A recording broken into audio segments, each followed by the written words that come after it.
Hi, I'm JC Vaughn for Scoop and the Fandom Advisory Network here at Comic-Con 2014 with John Jackson Miller, Star Wars author, Star Trek author, and all-around comic book guy. John, last year at the show when we were talking about the upcoming release of Kenobi, and now we're dealing with, that's been a New York Times best-selling hit. You've got that coming in paperback, and you've also got a brand new Star Wars novel, the first one that's now part of the new official canon. What can you tell us about your projects? All right, the new book is called Star Wars: A New Dawn, and it is the first book that has been produced by the Lucasfilm Story Group. The authors of the comics and the prose novels and the video games and everything, we're now working in concert with the Lucasfilm team that is responsible for handling also the TV shows like Star Wars Rebels and the new movies, obviously. So, for example, Star Wars: A New Dawn is the first story that includes Kanan and Hera, the two lead characters from Star Wars Rebels, and the book releases actually right before the TV series launches. And for this, I worked with Dave Filoni and Simon Kinberg and Greg Weisman, the executive producers of the TV series, to figure out who these characters were in the time period several years before the beginning of Rebels, in a period where there really is no active rebellion. It covers the life of a Jedi or a Jedi student who survived the massacre, the purge of all the Jedi, but was not old enough to actually be a Jedi himself and has no direction in life. He's sort of been cast adrift. And so, yes, I worked with them. So everything in here is part of what would I guess be officially considered canon. The events here are reflected elsewhere in the universe and vice versa. That's pretty cool. Okay, let's talk about Kenobi, which is the paperback out or is it just about to come out? The paperback is coming out here at the end of July, and here's one now.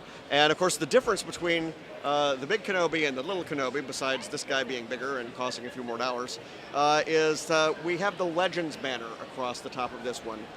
Everything before A New Dawn, be it comics or prose novels or role-playing game materials, anything that came out before the release of A New Dawn is now considered legendary. Legends may be true or they may not. Legends could be partially true. And so the whole idea is that we simply don't want anything that we have written to prevent them from doing a standalone movie with Obi-Wan Kenobi or whatever kind of thing that they might want to do in episode 7 or 8 or 9. We want to make sure that what we do supports what they're doing. This is called tie-in fiction, not tie-down fiction. We want to make sure that we work in concert with what they have to offer. That's great. What else do you have cooking up now? Okay, well, Star Wars: A New Dawn comes out September 2nd in audiobook, ebook, and hardcover. Then I have in January 27th, I have my first Star Trek novel. I did a Star Trek novella, which was an ebook only, earlier this year in the Star Trek Titan line called Absent Enemies. And that was a fun story, and I enjoyed it, and I said, hey, I've got a great idea for a Star Trek The Next Generation novel. And so the novel is called Star Trek The Next Generation Takedown is the title of the book. And it is a really fun adventure. It actually pits Captain Picard in an unusual situation where he is at cross purposes with his former number one officer, William Riker. Riker is now an admiral. And so Riker is involved in something that Picard doesn't quite understand, and this is a wonderful, it's almost a chase story. Our characters never even really set foot on a planet during the entire thing, so it's a lot of fun. I'm given to understand there's a fair amount of action and suspense in that one. Yeah, you would imagine so. And one of the things people ask is, what's the difference between writing Star Wars and Star Trek? Well, obviously, Star Wars is a space opera, space fantasy. We don't do a lot of physics in there. We don't do a lot of pseudo-physics in there, as you might do in Star Trek. But also, I have to say, I really enjoy having a transporter room. The transporter beams, because of course that device in the TV show was simply there so that they can save on the sets, so they wouldn't have to keep doing special effects with people landing on planets and taking off again.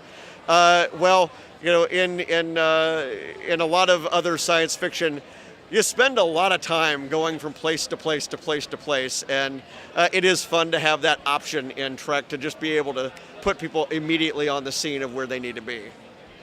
Fantastic. John, anything else you want to talk about you've got coming up?